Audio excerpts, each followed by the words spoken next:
कहानी के शुरू में हम एक लड़की जूलियट को देखते हैं जो वैन में बैठी शहर में सफर कर रही थी, जहाँ पर कोई भी नहीं था क्योंकि सारा शहर बंजर था। वहाँ पर सब कुछ खत्म हो गया था, मगर बचे थे तो सिर्फ जूलियट और उसके बेस के लोग। वो अपने फौजी साथियों के लिए शहर में जरूरत का सामान ढूंढने आई थी। उसके पास वैन में एक गन और अपने हस्बैंड की तस्वीर थी। वो अपने हस्बैंड को आज भी बहुत ज्यादा याद करती थी। अब वो एक गैस स्टेशन के पास अपनी वैन को रोकती है। वो जगह भी बिल्कुल तबाह हो चुकी थी। जूलियट अंदर जाकर थोड़ा सा आराम करती है क्योंकि वो बहुत ज्यादा थक गई थी। पर तभी उसे उस गैस स्टेशन से आवाजें आने लगती हैं, जिससे वो काफी डर गई थी और वहाँ से भी चली जाती है। दरअसल पूरी दुनिया में एपोकलिप्स एक ऐसी तबाही फैली हुई थी जहाँ पर इंसानों की तरह दिखने वाले खतरनाक क्रिएचर्स थे जो हर तरफ फैले हुए थे। वो क्रिएचर्स इंसान का शिकार करते और उन्हें मार कर खाते थे। वो दिन में बाहर नहीं निकलते थे बल्कि रात को बाहर निकलकर इंसानों पर हमला करते थे। अब जो गैस स्टेशन के अंदर से जूलियट को आवाजें आ रही थी वो उन्हीं खतरनाक क्रिएचर्स की थी जो वहाँ पर छुपे हुए थे। जिसके बाद जूलियट दोबारा से अपनी वैन में बैठती है और अपने कमांडर से भी इंटरकॉम पर बात करती है। वो भी जूलियट को क्रिएचर्स के बारे में बताते हैं और ये भी कहते हैं कि वो अपना काम ध्यान से करे। यहाँ पर जूलियट के इंटरकॉम की बैटरी खत्म होने वाली होती है, साथ ही रात भी होने वाली थी, इसीलिए वो अपनी वैन को एक छोटे रास्ते से ले जाने लगती है। थोड़ा आगे जाने पर उसे एक और वैन दिखाई देती है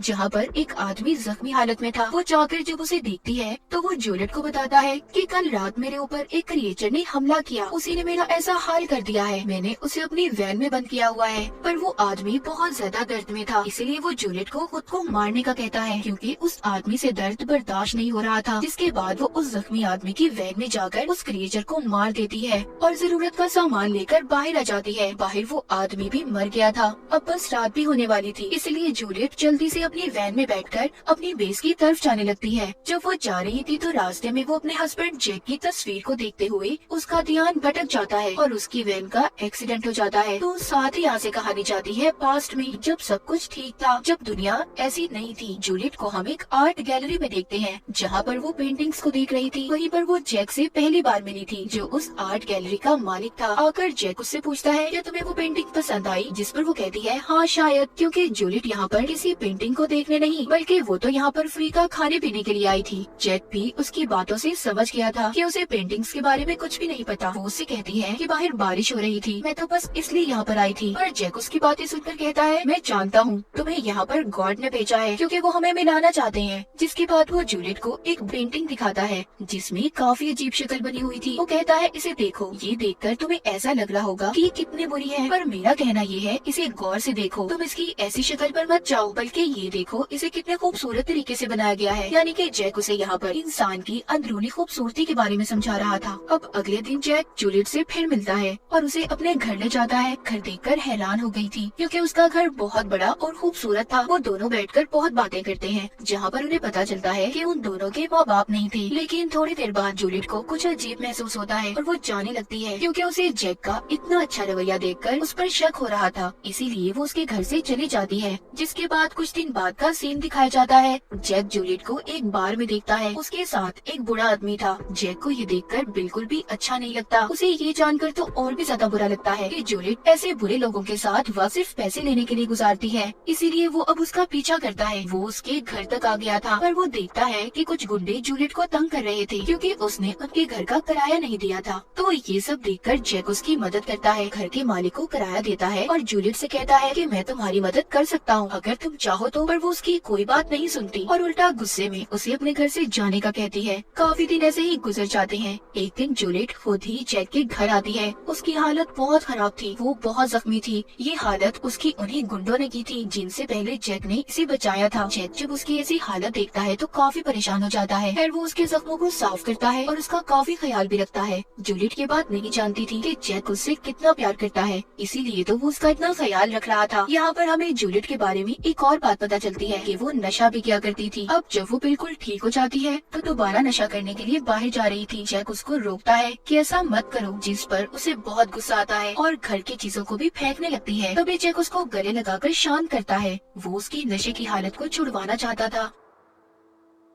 इसीलिए वो उसे शहर से दूर ले जाता है, जहाँ पर वो एक बहुत ही खूबसूरत घर खरीदता है। उन दोनों ने शादी भी कर ली थी और वहाँ पर हंसी खुशी रहने लगे थे। एक दिन जूलियट जैक को खुशखबरी देती है कि वो माँ बनने वाली है, जिससे जैक बहुत खुश होता है। पर जब उनका बच्चा पैदा होता है तो वो मरा हुआ था, जिससे वो दोनों काफी दुखी हो गए थे। जैक इस बात को जानता था कि ये सब जूलियट की नशे वाली आदत की वजह से हुआ है, पर वो उसे कुछ नहीं कहता क्योंकि वो भी बहुत दुखी था। जूलियट फिर से पहले से भी ज्यादा नशा करने लगी थी। वो रात रात भर घर से बाहर रहती थी। जैक जाकर उसे ढूंढ कर लाता और उसका ख्याल रखता था। पर एक दिन जब दोनों गाड़ी में जा रहे थे तो उनके बीच झगड़ा हो जाता है। जूलियट उससे कहती है कि मेरे बच्चे की मौत के जिम्मेदार तुम हो, जिस पर जैक को बहुत गुस्सा आता है और वो गाड़ी से उतरकर एक फैक्ट्री के पास चला जाता है। और जूलियट भी एक बार में आ गई थी। तभी उसे जैक की कॉल आती है, पर वो उसे नहीं उठाती। लेकिन जब वो टीवी पर खबर देखती है जिसमें बताया जा रहा था कि फैक्ट्री के पास एक केमिकल धमाके की वजह से 40 लोग मर गए, तो वो बहुत ज्यादा डर जाती है और जैक के बारे में सोचने लगती है। तभी वो जैक का फोन उठाती है तो एक आदमी उसे बताता है कि जैक की हालत बहुत खराब है और वो हॉस्पिटल में है। जूलियट जल्दी से हॉस्पिटल जाती है। वो जाकर देखती है जैक एक कमरे में था जिसकी हालत बहुत खराब थी, जिसे देखकर अब जूलियट को पछतावा हो रहा था कि अगर उनके बीच झगड़ा न होता तो जैक की ऐसी हालत न होती। खैर जब ये जैक के पास जाती है तो वो बोल तो नहीं सकता था, इसीलिए वो एक बोर्ड पर उसे आई लव यू लिख कर देता है, जिसे देख जूलियट को बहुत रोना आता है क्योंकि अब उसे जैक के प्यार का एहसास हो गया था। वो उसे खोना नहीं चाहती थी। जूलियट को पूरा यकीन था कि वो ठीक हो जाएगा, उसे कुछ नहीं होगा। अगले दिन जब वो हॉस्पिटल आती है तो वहाँ पर जैक नहीं था। उसके पूछने पर हॉस्पिटल वाले बताते हैं कि वो मर गया है और उन्होंने उसकी लाश को जला दिया क्योंकि वो पूरी तरह से इन्फेक्टेड हो गया था।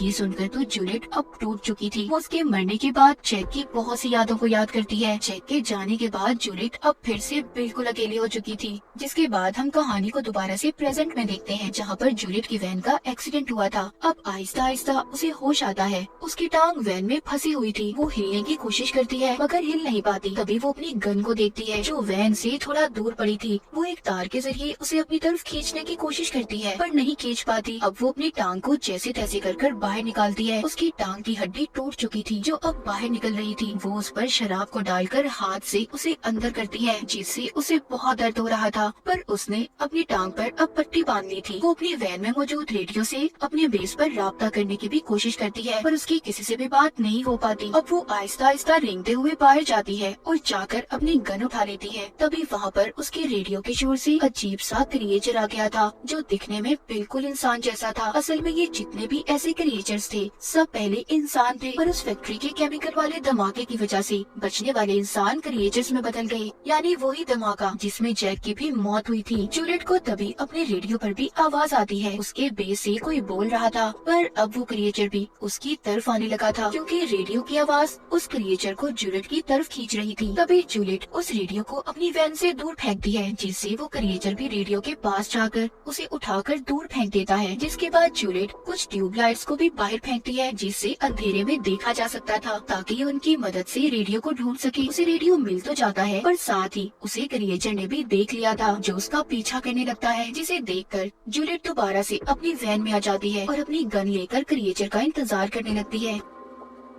वो पीछे से आकर जूलियट को पकड़ लेता है मगर वो वैन के एक्सीलेटर को दबा देती है, जिससे वो डर गया था और थोड़ा पीछे हो जाता है, मगर वो दोबारा से उस पर हमला कर देता है। जूलियट इस बार उस पर अपनी गन से गोली चलाकर उसे दूर करती है। अब उसकी रेडियो पर भी बात हो गई थी। उसके बेस के लोग कहते हैं कि तुम अपनी वैन में लगी ट्रैकिंग डिवाइस को ऑन कर दो जिससे हम तुम्हें ढूंढ लेंगे। वो ऐसा ही करती है। जहाँ पर वो एक तरफ क्रिएचर से बचने की कोशिश कर रही थी तो वहीं पर वो क्रिएचर उसकी वैन के सामने वाले शीशे को तोड़ने में कामयाब हो जाता है और उसकी तरफ बढ़ने लगता है। पर जूलियट जल्दी से हेडलाइट को चला देती है जिससे वो भाग गया था क्योंकि ये क्रिएचर्स ज्यादा रोशनी को बर्दाश्त नहीं कर सकते थे। बाद में वो फिर से रेडियो पर अपने बेस पर बात करती है, जिस पर वो उससे कहते हैं कि हम लोग खतरे में फंसे हुए हैं, तुम भी अगर सुबह तक जिंदा रही तो हम तुम्हें बचा लेंगे। ये सुनकर तो जूलियट और ज्यादा डर गई थी। तभी उसे वहाँ पर एक और गाड़ी की आवाज आती है। वो उस गाड़ी को देखकर उन्हें आवाज लगाने लगती है। दरअसल वो चोर और गुंडे थे जो लोगों को मारकर उनके सामान को चुराकर भाग जाते थे। उस गाड़ी में से एक आदमी जब जूलियट की आवाज सुनता है तो उल्टा वो उसे बचाने की बजाय उसे मारने आया था, पर वहाँ मौजूद क्रिएचर उस आदमी को खींचकर मार देता है और खा जाता है, जिससे जूलियट की जान बच गई थी। उस आदमी के बाकी साथी क्रिएचर से डरकर भाग गए थे, मगर अब बेचारी जूलियट सब चीजों से बहुत ज्यादा डर गई थी और खुद ही अपनी जान लेने का सोचती है क्योंकि वो क्रिएचर के हाथों नहीं मरना चाहती थी।